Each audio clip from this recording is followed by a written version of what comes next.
A junior engineer needs an HTTP endpoint. One endpoint. It returns a JSON object with the current time. 3 lines of business logic. Watch what they install. 23 packages for a clock. Now we measure the damage. 87 megabytes of Python code sitting on disk, loaded into memory on every cold start. To return the current time, 340 milliseconds just to import the framework.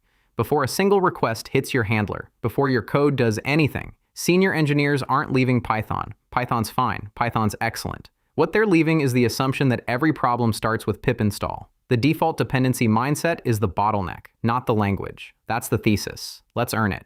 The abstraction tax has 3 line items. Every framework charges all 3. Most engineers only see 1. Line item 1, latency you don't control. When you write a Flask route, you're not writing an HTTP handler. You're writing a callable that gets wrapped by Werkzeug, which is wrapped by the Flask app, which is wrapped by WSGI middleware, which is wrapped by the WSGI server, which is wrapped by a reverse proxy. Each layer is 50 to 200 microseconds. On its own, invisible.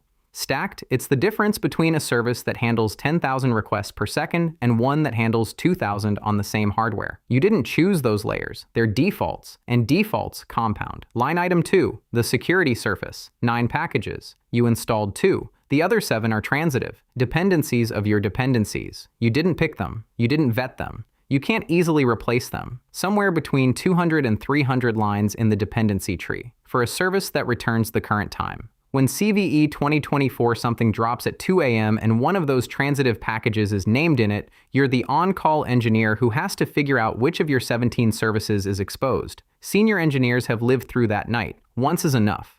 Line item 3, the cold start. If you've ever wondered why your serverless function takes 2 seconds to wake up when your handler is 40 lines of Python, it isn't your code. It's the import graph. 47 times the import cost. Same language, same interpreter, same hardware. The framework isn't slow at runtime. It's slow at startup. And in a serverless world, every cold invocation pays that bill again. These 3 taxes, latency layers, security surface, cold start, aren't framework bugs. They're framework features. The framework is doing exactly what it was built to do: hide complexity behind decorators. Senior engineers stop asking, "Is this convenient?" and start asking, "What is this hiding from me?" Most of the time, the answer is more than you wanted to pay for. So back to the default dependency mindset. Here's the shift, not never use frameworks. Frameworks have their place. The shift is order of operations. Stdlib first. Framework only when Stdlib hurts. Most engineers reverse this. They reach for pip install before they've read what's already on the shelf. The shelf is enormous. We're going to do a quick tour. 4 modules in about a minute, then we slow down for the one that actually changes how your services run. First, the quick wins, pathlib and itertools. 4 lines, cross-platform, 0 dependencies, replaces 100 third-party config discovery libraries that someone, somewhere, thought needed to exist.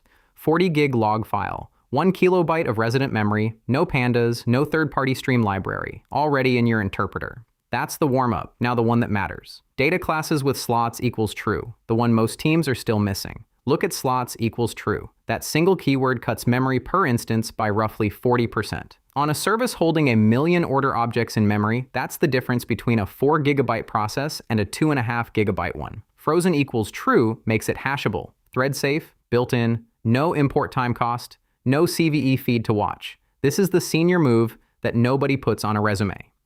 Pydantic at startup time is fine. Pydantic for every internal record passed between 2 functions in the same process. You're paying validation cost on data you already trust. Functools.lru cache. Caching that doesn't need Redis. For workloads that fit in memory, and a surprising number do, LRU cache is faster than Redis because it isn't crossing a network boundary. Senior engineers measure first and reach for Redis second. But all of that is set up. Here's the demo nobody shows you. http.server and SQLite 3. The small service stack nobody talks about. 12 lines. 0 dependencies. Now we measure it. Same workload. 14 megabytes versus 96. 7 times less RAM. With WAL mode SQLite tuned correctly, this script handles roughly 4,000 reads per second on a single core. That's not a benchmark we made up to flatter the Stdlib. That's what SQLite does when you stop putting an ORM in front of it. But it won't scale. It won't scale to Instagram. It will scale far past whatever your B2B SaaS or internal tool actually needs. Senior engineers know which problem they're actually solving. Junior engineers solve Instagram's problem on a startup's timeline.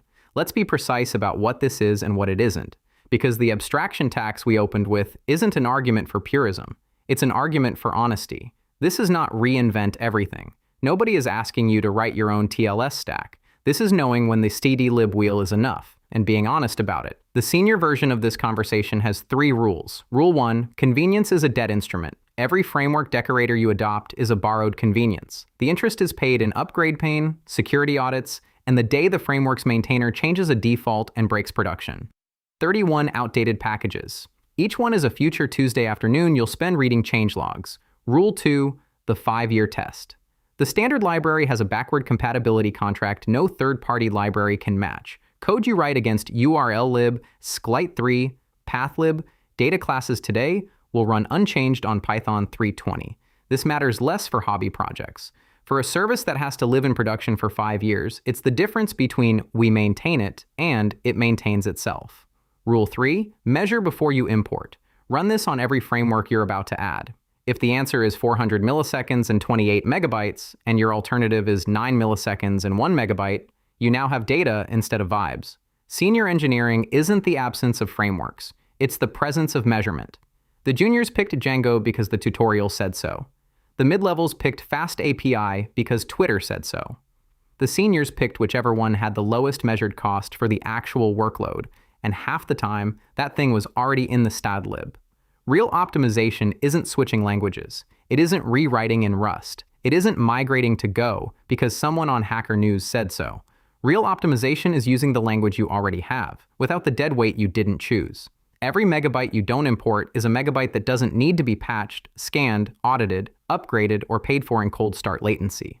Every transitive dependency you don't pull in is a future incident you won't be on call for. Senior engineers aren't anti-framework, they're anti-default. They've learned the hard way that the most expensive line of code in the codebase is usually the import at the top, the one nobody questioned because everybody copied it from the same Stack Overflow answer in 2019. The standard library isn't nostalgia, it's leverage. The frameworks will keep shipping. The standard library will keep waiting. Senior engineers know which one to reach for first. One more thing before you go. Python itself is changing. The interpreter is being rewritten under your feet. 3.14 ships with adaptive specialization, a new garbage collector, and a JIT path that benchmarks roughly 3 times faster than 3.11 on real workloads. But there's a trap.